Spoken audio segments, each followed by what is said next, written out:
போடுறதுக்கு நான் சில பேருக்கு முதல்ல நன்றி சொல்லி சொல்றதுல மிக முக்கியமான பேராசிரியர் பேட்ரிக் வாடிவன். நான் இந்த புத்தகம் ஆங்கிலத்துல ரிலீஸ் ஆன ஒரு 10 நாள்ல படிச்சுட்டேன். படிச்ச உடனே அவருக்கு ஒரு போட்ட மெயில் என்ன சொன்னான்னா, இந்த புத்தகம் இந்திய மொழிகள் ஒவ்வொன்றுத்துலயும் வரணும். அது வந்து ஒவ்வொரு மொழியிலையும் இது வந்து மொழிபெயர்க்கப்பட வேண்டிய புத்தகம் அப்படின்னு சொன்னேன். இம்மிடியா அவர் வந்து கண்டிப்பா இது வரைக்கும் வந்து இந்திய மொழியில் இல்லாம 8 உலக மொழிகள்ல மொழிபெயர்க்கிறதுக்கு வந்து அக்ரிமெண்ட் வந்திருக்கு. ஆனா ஒரு இந்திய மொழியில கூட வரல அப்படின்னாரு. நான் ஒரு இம்மிடியா என்ன சொன்னேன், நான் தமிழ்ல பண்றேன். எனக்கு வந்து இது வந்து ரொம்ப முக்கியமான புத்தகமா இருந்து அவர் அது வந்து ரொம்ப வருஷமா அவரோட தொடர்பு இருக்குங்கிறதுனால எந்த ரெஸ்ட்ரிக்ஷன்ஸ் இல்லை. முதல்ல வந்து என் மேல நம்பிக்கை வச்ச பேராசிரியர் ஆடியோக்கு நான் நன்றி சொல்றேன். அப்புறம் இந்த புத்தகம் வெளியே வரத்துக்கு வந்து எப்பவுமே வந்து இந்த மாதிரி ஒர்க்கெல்லாம் வந்து ஒரு இண்டிவிஜுவலோட ஒர்க்கும் அமையறது இல்லை. அதுக்கு பல பேர் வந்து நேரடியாகவும் மறைமுகமாகவும் பங்காற்ற வேண்டியிருக்கு. அந்த விதத்துல வந்து ரொம்ப முக்கியமா வந்து ராஜன் இண்டாலஜி சான்ஸ்கிரிட்டிஸ் தான், அதையும் ஒத்துக்கிறேன், ஒன்றும் பிரச்சனை இல்லை. நான் வந்து இதை மொழிபெயர்த்தேன், அது எனக்கே அர்த்தம் இல்லை அப்படின்னு வச்சுப்போம். ரைட்டா? இதெல்லாம் வந்து பெரிய பெரிய விஷயம் வச்சு அர்த்தம் இல்லைன்னு வச்சுப்போம். ஒரு வாசகனா நான் இந்த புத்தகத்தையே படிக்கணும், மற்றதெல்லாம் முக்கியம் இல்லை எனக்கு. அசோகன் வந்து பெரிய சாம்ராஜ்யத்தை கட்டமைச்சாங்கிறதோ, ஆலிவன் பெரிய ஸ்காலர், அதெல்லாம் வந்து புத்தகத்தை படிக்கும்போது நீங்களே உணர்ந்துருவீங்க. அசோகன் எப்படிப்பட்டவன், ஆலிவன் எப்படிப்பட்டவன்னு ஒவ்வொருத்தரும் உணர்ந்துட போறீங்க. என்னோட கேள்வி, ஒரு வாசகனா நான் இந்த புத்தகத்தை ஏன் படிக்கணும்? இதுதான் என்னோட கேள்வி. அப்போ நான் வந்து இந்த புத்தகத்துல இருந்து வந்து என்னோட சமகால சிந்தனைக்கு, இன்னைக்கு நான் எதிர்கொள்ற பிரச்சனைகளுக்கு இந்த புத்தகம் எந்த விதத்துல பங்காற்றுது? இதுதான் என்னோட கேள்வி. ஏன்னா நான் வந்து டிரான்ஸ்லேஷன் பண்ணுவேன், எந்த ஒரு டெக்ஸ்ட் டிரான்ஸ்லேஷனுக்கு எடுத்துக்கிட்டாலும் என்னோட சமகால பிரச்சனைக்கு பங்காற்றாத எந்த டெக்ஸ்டையும் நான் மொழிபெயர்க்க எடுக்கிறதில்லை. இது வந்து நான் வந்து ஒரு ஃபண்டமெண்டல் ரூலாவே வச்சிருக்கேன். அப்போ வந்து இந்த பர்டிகுலர் டெக்ஸ்டைல இருந்து நான் என்ன கத்துக்கிறேன், ஒரு வாசகனும் நான் என்ன கத்துக்கிறேன் என்ன பொறுத்த வரைக்கும் அப்படின்னா 3 விஷயங்களை சொல்லலான்னு இருக்கேன். அதுல வந்து 2 விஷயத்த வந்து நான் மேம்போக்கா தொட்டிட்டு போயிட்டு, ஏன்னா அது 3த்தையும் பேசினாக்கா இன்னும் 1.5 மணி நேரம் 2 மணி நேரம் ஆகும், முடியாது. அதனால இருந்த ஒரு எழுத்து ஆதாரத்துல கல்வெட்டுகள்ல, அது அசோகர் படிச்ச கல்வெட்டு, அது வந்து மகதத்தை சுத்தி அங்க வந்து வர்ணம் பத்தி ஒரு மௌனம் இருக்கு. இந்த மௌனத்தை நம்ம எப்படி புரிஞ்சுக்க போறோம்? ஏன்னா நமக்கு வந்து இந்திய வரலாறு சொல்லிக் கொடுக்கப்பட்டதுங்கிறது வந்து வேத காலத்துல இருந்து பார்ப்பனிய வர்ணம், பார்ப்பனிய வந்து வர்ணத்தை எடுத்து வச்சிருக்கு, அது வந்து இந்த சமூகத்தை இயக்குது, வர்ணம் சார்ந்துதான் இந்த சமூகம் இயங்குது, இப்படிங்கிற ஒரு பொது அடிப்படையில தான் அகாடமிக் டெக்ஸ்டும் இருக்கு, பாலிட்டிக்ஸும் இருக்கு, பொது புரிதலும் இருக்கு. ஆனா அசோகர் வந்து இவ்வளவு சென்சிட்டிவான ஒரு மன்னனோட கல்வெட்டுகள்ல ஏன் வந்து வர்ணம் பத்தி மௌனம் இருக்கு? இது வந்து ஒரு முக்கியமான கேள்வி. இப்போ இதுக்கு ரிலேட்டடா ஒரு கேள்வி நம்ம என்ன கேட்டுக்கலாம்னா, இன்னைக்கு கேபிட்டலிசம் இருக்கு.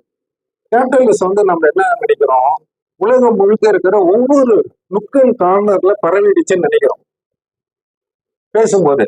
ஆனா அப்படி இல்லை, ரைட்டா? இன்னும் கேபிட்டலிசத்துக்கு வெளியில பொருளாதார பரிமாற்றங்களும் சமூக உறவுகளும் இருக்கு.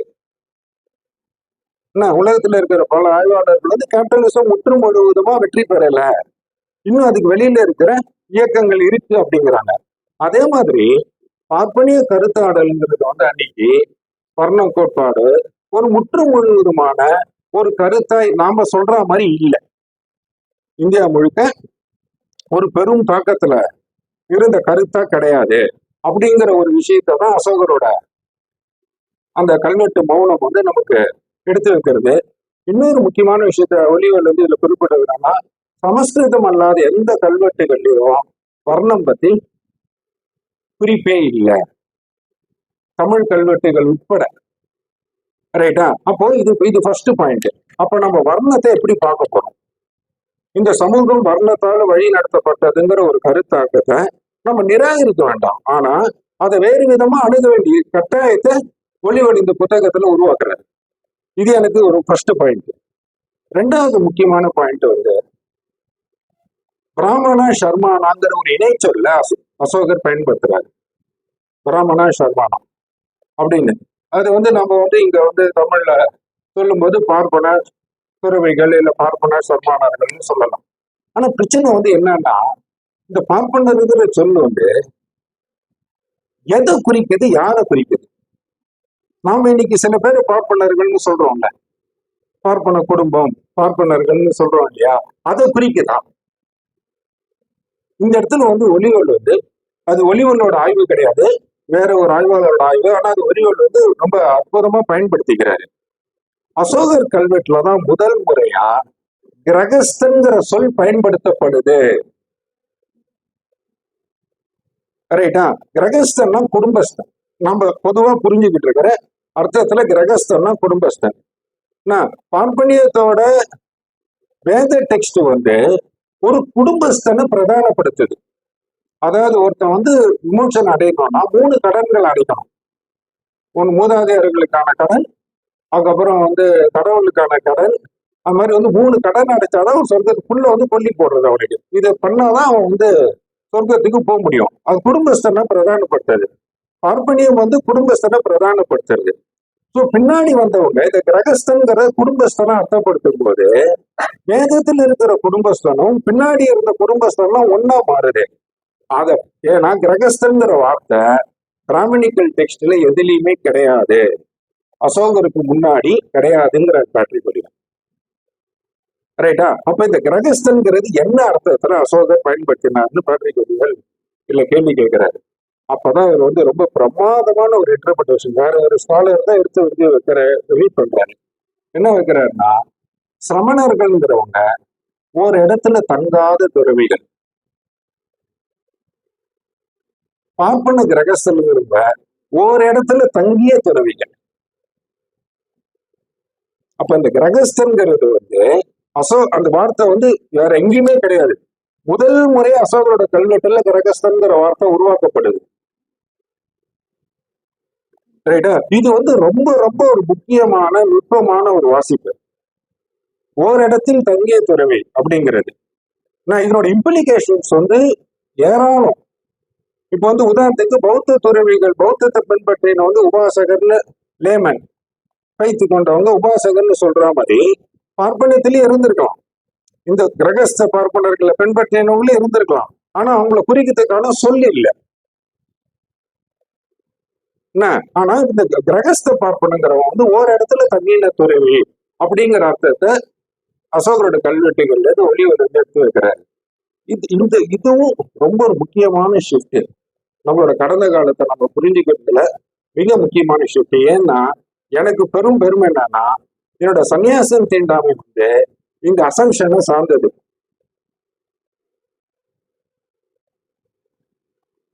ஓகேவா? இந்த அசம்ஷனை சார்ந்தது. இங்க வந்து பார்ப்பனருங்கிற கருத்துக்கு வந்து ஒரு பக்கம் குடும்பஸ்தனை சார்ந்து இருந்தாலும் இன்னொரு பக்கம் எல்லாத்தையும், அதாவது வந்து வர்ண தர்மம், ஆசிர தர்மம், வர்ணாசிர தர்மம் இப்படின்னு பார்ப்பனத்துல படிப்படியா தர்மம் வந்து உருமாறுது.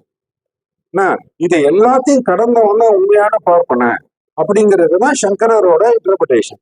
அப்போ திரும்ப வந்து அவன் ஒரு கிரகஸ்த பார்ப்பனன் கிட்ட சங்கரன் வேற மாதிரி எடுத்துக்கிட்டு போறான். இது வந்து நமக்கு வந்து கற்பனை பண்ணி பார்க்கறதுக்கோ இல்ல பல டெக்ஸ்டுகளை வந்து வேற மாதிரி அணுகுறதுக்கோ ஒரு பெரிய ஓப்பனிங்க கொடுக்குது.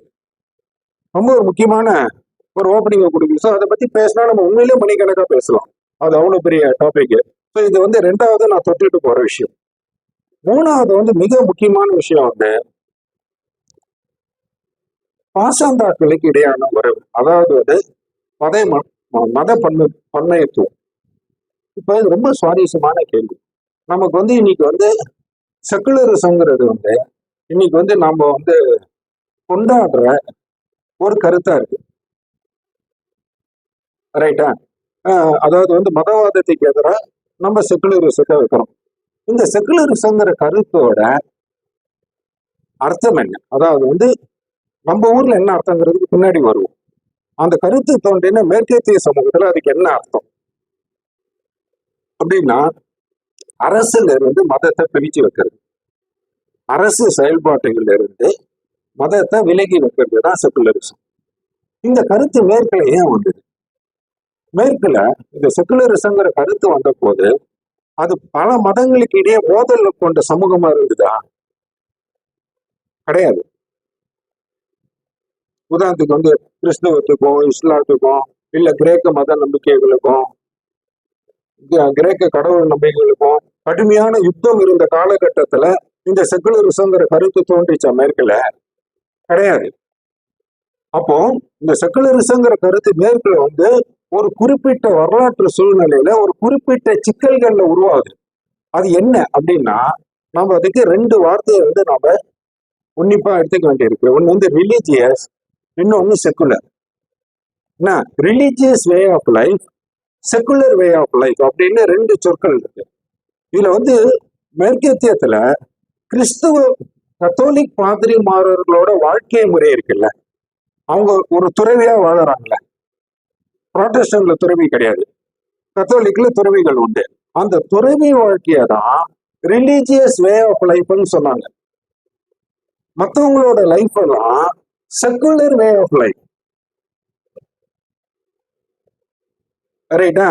அப்போ ஒரு சாதாரண மனிதன் கடவுளை அடையிறதுக்கு ரைட்டா இந்த துறவிகள் வழியா போக வேண்டாம், இந்த துறவிகள் இடைத்தரகரா இருக்க வேண்டாம் அப்படின்னு சொல்லிட்டு கத்தோலிக்கு எதிராக எழுந்த புராட்டஸ்டன்ட் கிளர்ச்சி இருக்குல்ல, அதுதான் இந்த செக்குலரிசங்கிற கான்செப்டை வைக்குது. Against religious way of life of renounced Catholic priest. ரைட்டா? அப்போ அது வந்து கிறிஸ்துவ சமூகத்துக்குள்ள இருந்த உள் உரையாடலோட ஒரு பகுதி தான் செக்குலரிசமை தவிர, செக்குலரிசங்கிறது வந்து பல்வேறு மதங்கள் ஒன்னோட ஒண்ணு அடிச்சு மோதிக்கிட்ட சூழ்நிலையில உருவானது இல்லை. ரைட்டா? உலகத்திலேயே பல்வேறு மதங்கள் ஒன்னோட ஒண்ணு கடுமையா மோதி ஒருத்தனை எவ்வளவு கேவலமா திட்டிக்க முடியுமோ அவ்வளவு கேவலமா திட்டிக்கிட்ட சமூகம் இந்திய சமூகம் தான். அது அசோகர் காலத்துல இருந்தது.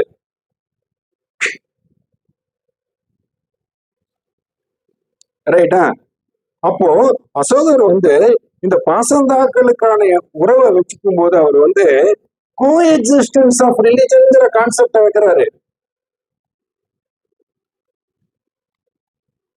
ரைட்டா? கோ எக்ஸிஸ்டன்ஸ் ஆஃப் ரிலிஜன். நீ எல்லாமே தர்மம் தான், சமணமும் தர்மம் தான், பௌத்தமும் தர்மம் தான், ஆசிரியமும் தர்மம் தான், பார்ப்பனியமும் தர்மம் தான், எல்லாம் தர்மம் தான்.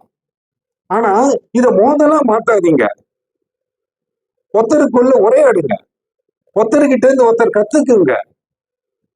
கோ எக்ஸிஸ்டன்ஸ் ஆஃப் ரிலிஜனை தான் அசோகர் பிரதானப்படுத்துறாரு. இதுதான் அசோகரோட ஐக்கியவாதத்தோட அடிப்படை. ஃபார்ச்சுனேட்டா இந்தியாவில இந்த மேற்கத்திய செக்குலரிசத்துக்கு பேசினவங்க இன்னைக்கு தோத்து கிடக்காங்க, தோத்து போயிருக்காங்க. ரைட்டா? ஆனா கோ எக்ஸிஸ்டன்ஸ் ஆஃப் ரிலிஜனை பேசின காந்தியும் ஓரம் தள்ளிட்டாங்க. அசோகரோட கோ எக்ஸிஸ்டன்ஸ் ஆஃப் ரிலிஜன் கான்செப்ட இங்க மிக ஆழமா எடுத்து வச்சதுங்கிறது வந்து காந்தி தான்.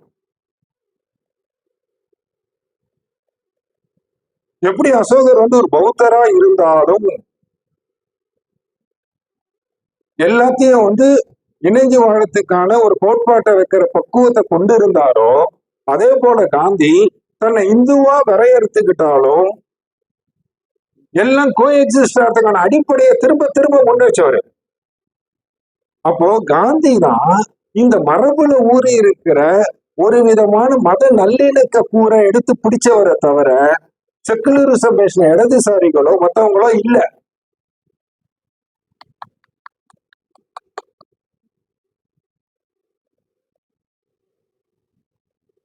பெரும் துயரம்.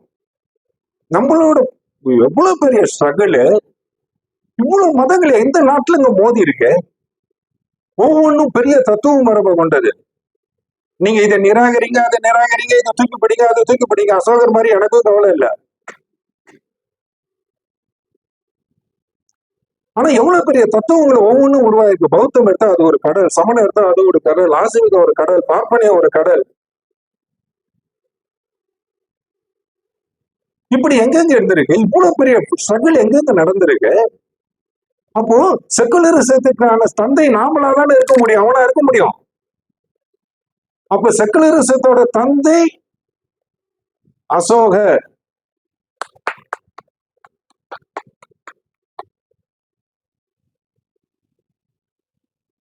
இந்த புத்தகத்தோட மிக அற்புதமான சாதனைங்கிறது உண்டு. இப்படியான ஒரு அசோகரை நமக்கு நிறுத்தினதுதான்.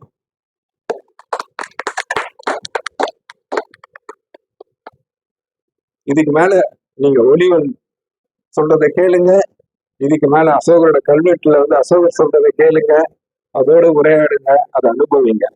என்ன பொறுத்த வரைக்கும் இந்த புத்தகத்தோட 3 முக்கியமான பாயிண்ட் இதுதான்.